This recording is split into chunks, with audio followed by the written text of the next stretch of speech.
August na, no? August 3. Sa mga oras hapon to, naggubat na po ni sila. Pransya man eh.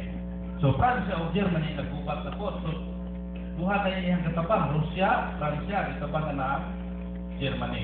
Nang hindi naman sila makaangin ito eh. Ang Germany, hindi na po niya ispikas. Nakay naman siya ang Belgium.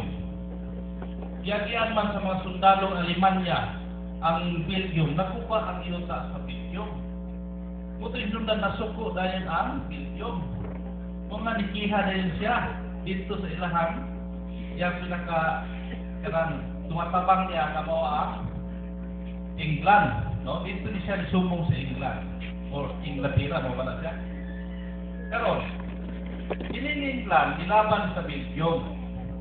Ani? Mao nga, kini ang England, nideklara na yung gubat are. No? Ito, August 4 ba? August 4, sa mora ni Hapong, tuig. Mao nga ang Germany, itabangan na yun, tulo na ka mga dagkong nasod. Russia, Pransya, o Inglaterra, o England, magitabangan na. Karon, ang nakamaon ni panahon na ang nasod sa Amerika, kung sa ibuhat, wala makapil-apil sa Cuba. Nagnegosyo. Siya mo'y nasupply tanan niya sa pagkaon, sa mga damit, sa mga sundalo, sa mga armas, sa mga sundalo. Siya nagsupply niya ng natura. Kaya makasunod na siya sa talang mga nasod. Itong freelancer ang US.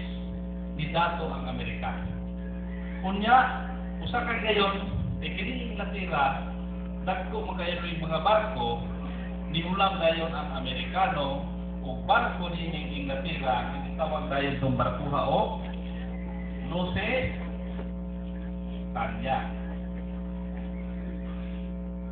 Muna yung mga isoon barko, mga Lusitania, ihulaman sa mga Amerikano, o mo ikagahan ng mga supply, suporta din mga basura. Nan karon kay natingala man ang Germany or German people, ano nga daghan man nakasulod dayon ng mga English people. Kagagubat naman sila nakasunod man, nga naman sila fortification, nga di makasunod ang tagalaing nasod dito. Ano nakasunod man Amerikano, tawag din mga Inglaterra or English.